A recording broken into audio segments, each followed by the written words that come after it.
Good afternoon, everyone. I'm Vincent from Preferred Networks, a company based in Tokyo. And I'm also one of the core maintainers of this deep learning framework called Chainer. So let me first ask, how many of you have heard of this framework before? How many of you actually tried it out? Okay, I was actually going to compare these numbers with people of you guys knowing about PyTorch and TensorFlow, but I guess that doesn't really make sense now, just where there was a plenary session before introducing these two frameworks. So Chainer is really working in the same industry and the same field. So today I will be explaining some about our philosophy when designing Chainer, and also some of its history. Let me quickly introduce our company, Preferred Networks. We are doing research really at the frontier of deep learning, and also applying these technology to various real-world applications, such as autonomous driving. We're working with Toyota, and we're also working with factories, using computer vision, robotics, but we're also working in various other domains as well. We're roughly 270 employees, and increasing with a steady pace, and most of us are researchers and engineers. And again, we are based in Tokyo. We're also maintaining open source software, so including Chainer, but also SciPy and Optuna, which you might have heard of in this SciPy conference. Some recent publications and works from us involve training really big artificial neural networks on huge data sets. So there was a famous competition on Kaggle last year, and one of our teams came second place. That was an object detection challenge in Google AI Open Images. And we also had a paper about training ResNet 50, a very famous artificial neural network on the ImageNet dataset in just 50 minutes. And both of these works involved highly distributed training, utilizing Chainer under the hood. I'm going to explain more about these details later. And to make this experiment possible, we have our own supercomputers with around 200 petaflops of compute, mostly relying on NVIDIA GPUs, but we're also developing our own hardware to deploy in the near future.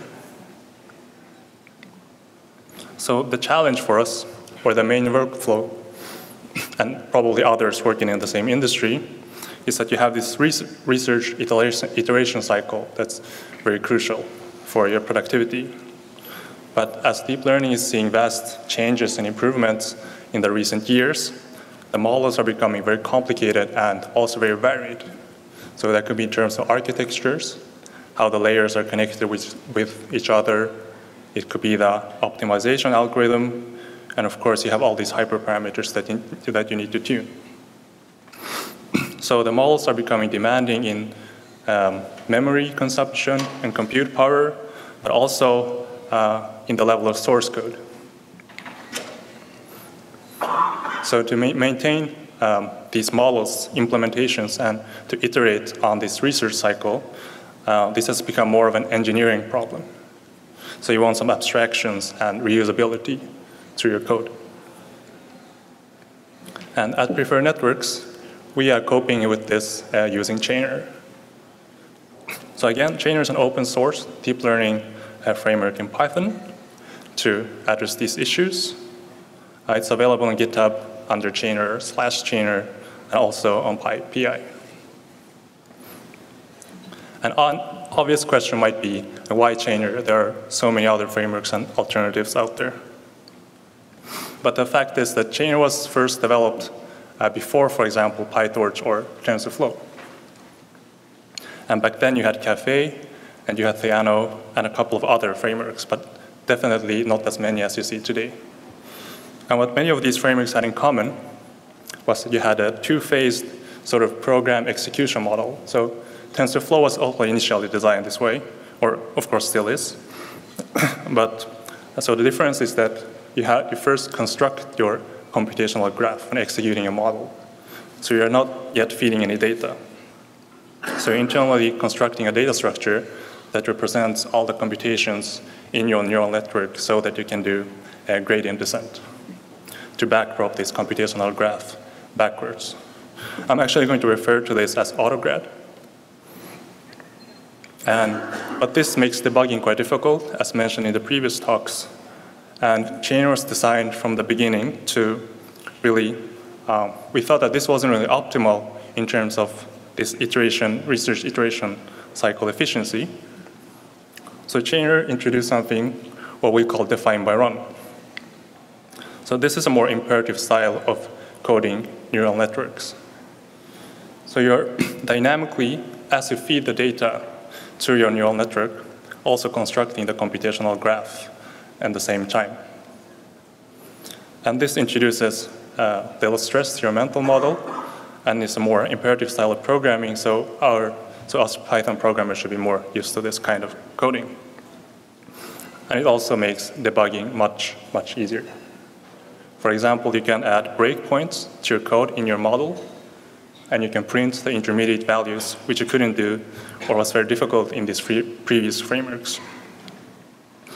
And as you might know, if you use other frameworks today, such as PyTorch and TensorFlow, you probably are aware of that. For example, PyTorch also adopts this same paradigm.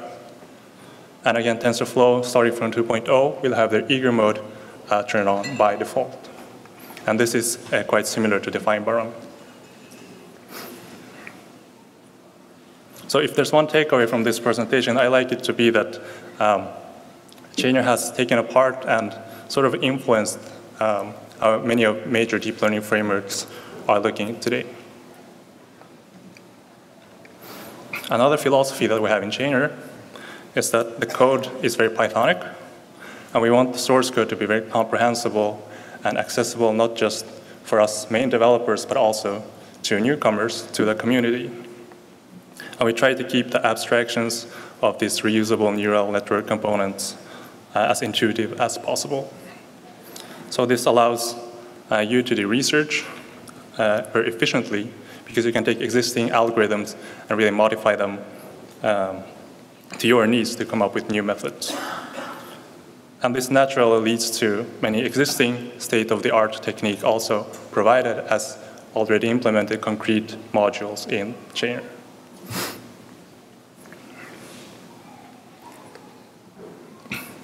Another characteristic of Chainer is that we, from the beginning, designed the framework so that the underlying heavy workload is all delegated to NumPy and various ND-array libraries. We have this main data structure in Chainer, which is called a variable, and the variable simply wraps these ND-arrays with autograph functionalities. So when you're performing any operation on the variable, Chainer will construct a computational graph as you run the code to allow gradient descent. And since Chainer delegates all the heavy workload to these ND-array libraries, you can switch between them quite easily. And additionally, we recently worked on a third ND-array library called ChainerX. And I will describe this more in detail. But first, let's look at some example code. This is how a computational graph is constructed in Chainer. So you see that we have a bunch of variables, each one wrapping its own NumPy ND array. And again, performing any computations on this variable will construct a computational graph as we execute it. And here we are simply doing an affine transformation of X.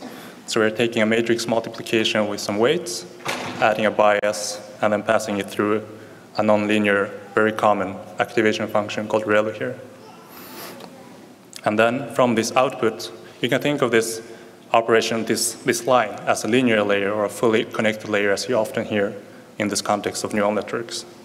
So taking the output from this layer, you can compute the loss or the error with respect to some expected labels here, assuming this is a classification task.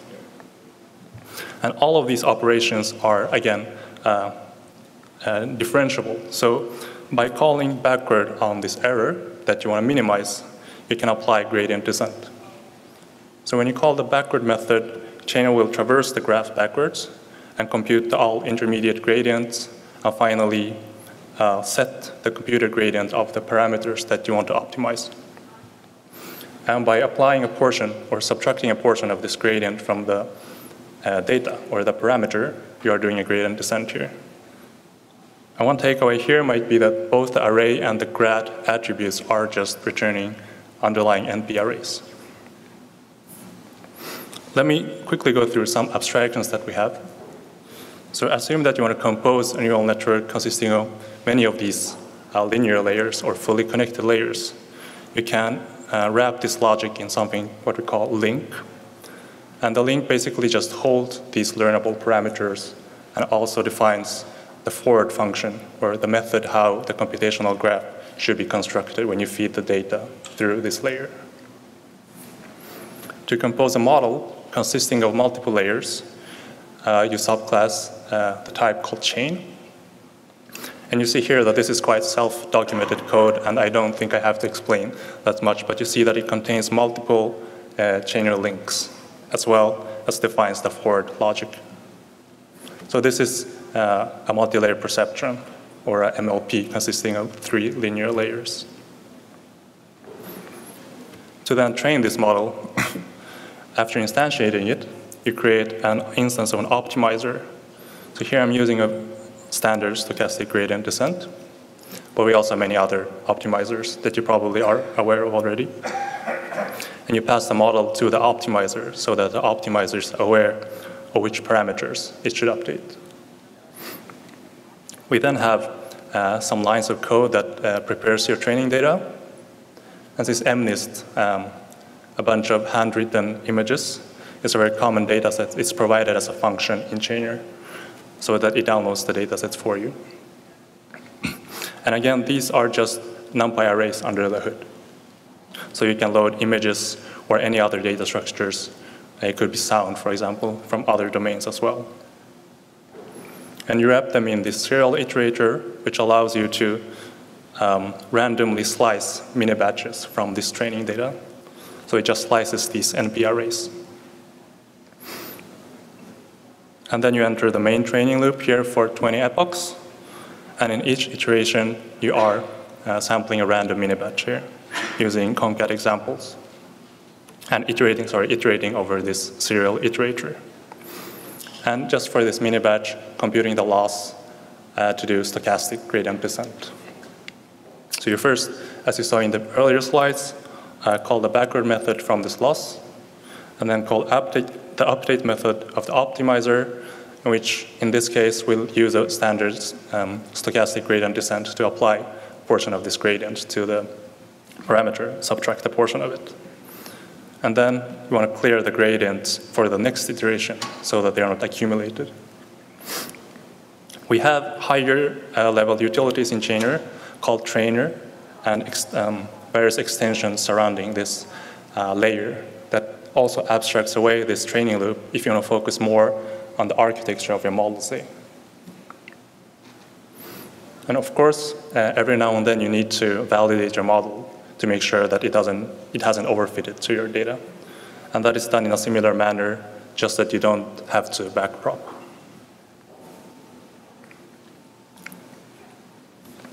As I previously mentioned, since Chainer just switches the underlying ND array library for various backends, accelerating this MLP on the GPU requires just a few lines of additional code. So you first have this get device method, function, that's given a string returns a device object in the Chainer world. And we're here setting it as the current device. And you need to do 2 things. So the first thing is obviously to transfer the model from host to device, to the first GPU in this case. And every time you fetch a mini batch, you similarly transfer that mini batch to the device. So this speeds up the training for our MLP case. But what we notice at Preferred Network is that as recent accelerators, or in particular NVIDIA GPUs, are becoming faster and faster, the bottleneck of this training becomes the CPU. And in many cases, also the Python runtime overhead. So we've been working for a while now, a short while, with a third ND array library called ChainerX to sort of cope with this issue. And the aim of ChainerX is to reduce the host side overhead introduced by the autograd in Chainer in Python.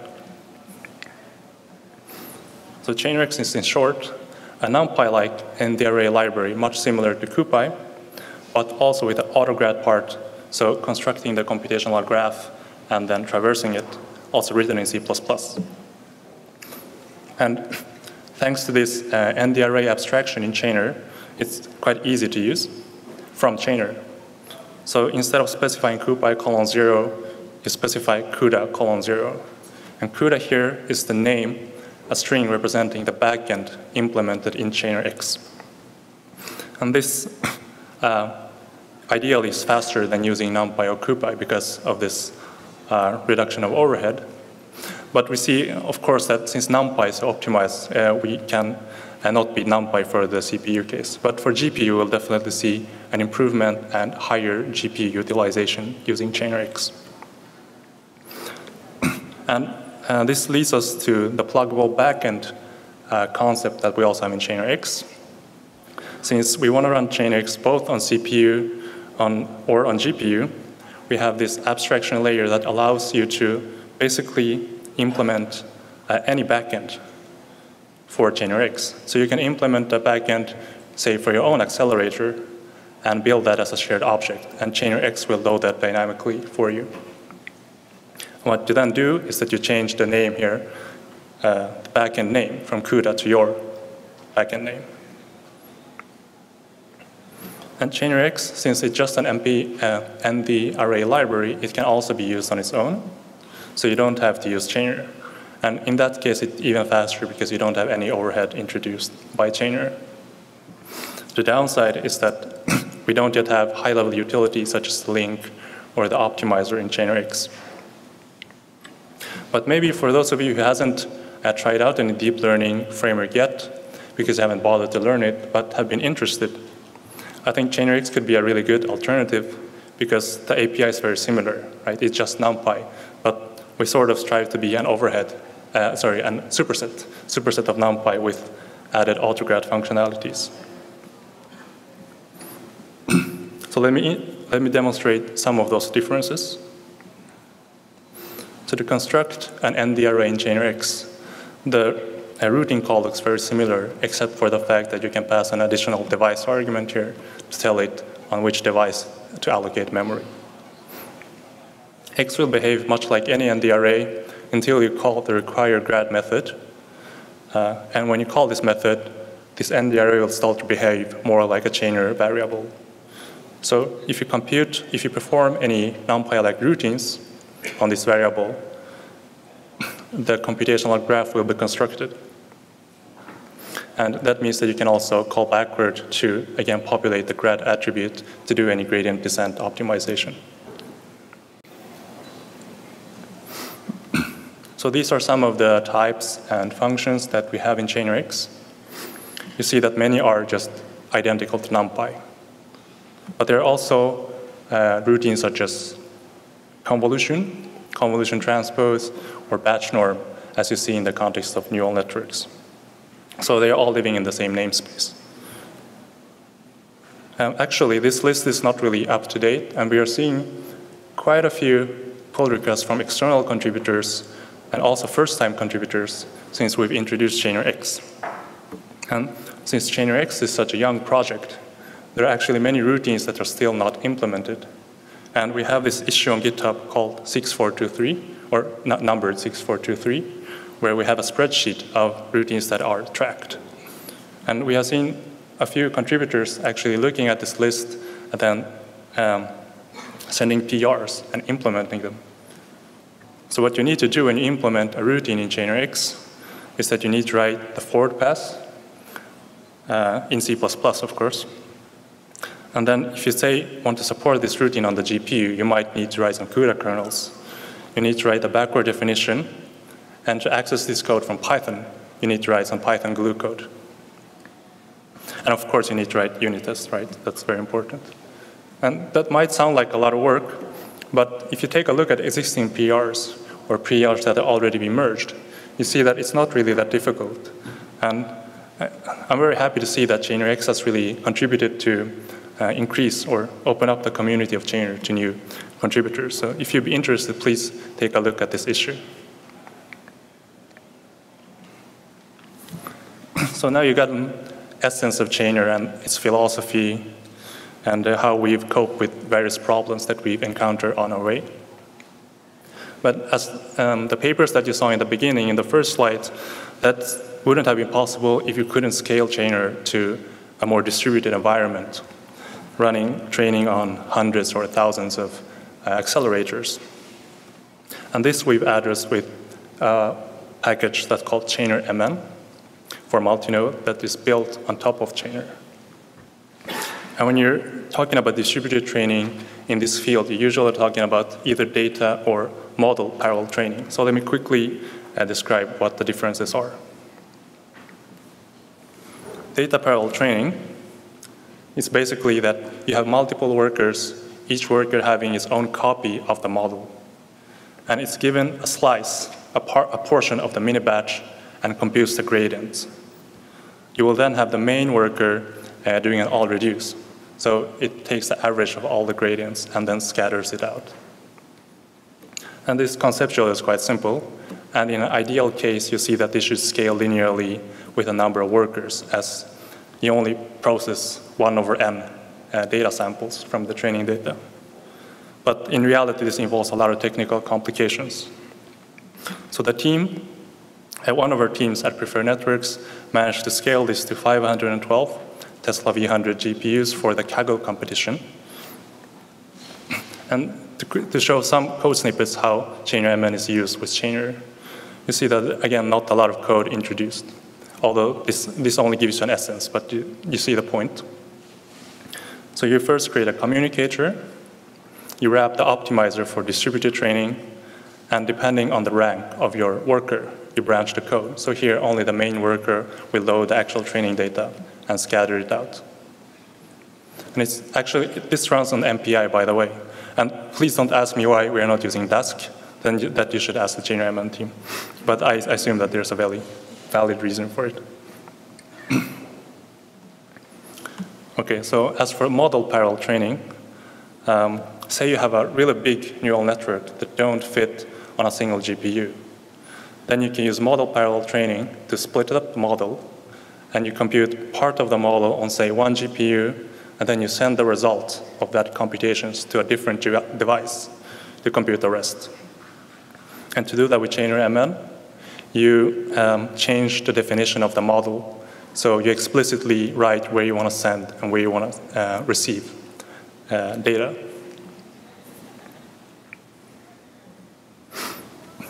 So the Chainer stack today looks something like this. You see that under the hood, we have NumPy and CuPy doing the heavy workload. And the Chainer variable just add autograd features on top of these ND arrays. And if it would be the case that you see some CPU overhead and want to make better use of your accelerators, then you can use Chainer X. Or if it would be the case that you have your own accelerators for which you want to implement some backend in Chainer X. And on top of this autograd API, we have, again, the trainer utilities for higher level abstractions, depending on in what area you want to focus your work. And on top of Chainer, we have Chainer MN. But also, as we are doing research in various domains, ranging from maybe text to audio to, say, chemistry or biology, we see that we need a more domain-specific features that are not necessarily suitable as part of Chainer. So we have developed a whole ecosystem around this framework. First of all, we have Chainer CV for computer vision specific tasks. So you might be aware of faster RCNN or SSD for object detection. We also have models for semantic and instance segmentation, and they're all ready to use in Chainer CV. Actually, the guys behind this team have worked really hard to reproduce the same results reported in the original papers. So you can actually use these pre-trained models and download them directly through the Chainer CV Python API. So say you'd like to build some model on top of faster RCNN by adding layers or maybe fine-tuning it to your own data. You can easily do that through Chainer CV. I know that while they were trying to reproduce the results of some original papers, they've sometimes actually happened to get better results than reported in the original papers. So they had to work really hard to dig into the code and find out where the differences were and sort of introduce the bugs to be more accurate to the original authors. That involves some rounding errors for predicting the bounding boxes, and they're working really on the low level, but you see that there's a big effort behind this framework. And then we have chain RL for reinforcement learning. So you see many common algorithms in the RL field here in this library, and it's also usable with OpenAI Gym. Then we have Chainer UI, and Chainer UI, they're working on a web interface, so you can track your training progress of your Chainer models through a web browser. You can actually control some hyperparameters and maybe stop the training and control the training, also interact with it from the browser. You can also visualize training data. Then we have Chainer Chemistry for graph convolutions. And we have a slightly different project called Chainer Compiler. And they're working on compiling your Python Chainer code to an extended ONNX format. This ONNX format, for those of you who aren't aware, is a sort of de facto format for interchanging models between various deep learning frameworks. So it's a static format of a model. And they are working on exporting that from Chainer and then building ChainerX binaries from this format. So that allows you to run your Python Chainer models on, say, environments that could be maybe embedded that don't have Python runtimes available. So let me quickly summarize. Although there are many deep learning frameworks out there today, Chainer is a deep learning framework with a rather matured ecosystem, and it has been taking part in forming the deep learning frameworks how they look today by introducing what we call define by run. And we really work hard to make the interface as intuitive as possible, customizable, and comprehensible for other people to join this community. And really for us at Preferred Networks, this has really scaled and allowed us to do research and applications of it at the real frontier. So with that, I'd like to thank you for listening. And please join us on Twitter, Chainer Official, and join Slack for any questions that you might have that maybe I might not be able to answer here today. So with that, I'd like to end my talk and open up for questions. Thank you very much. Thanks, Vincent. So there's a couple minutes for questions. If anyone has questions for Vincent, just raise your hand.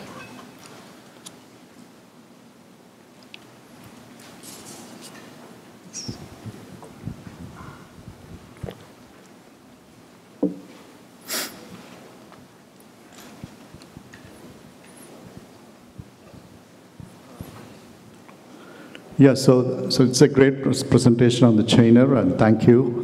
So I have a basic question on how do you predict the probability for the classification problem? Like, say, if you have a prediction like 0 or 1, it'll just predict based on your Chainer dot predict. But do you have any functions like where it will predict the probability?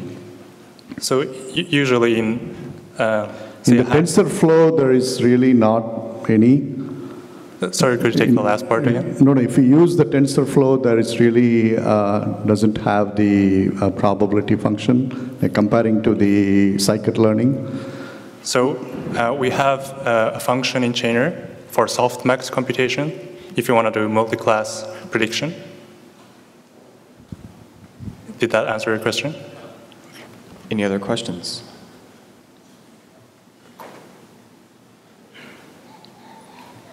Yes. Will you raise your hand again? Thanks.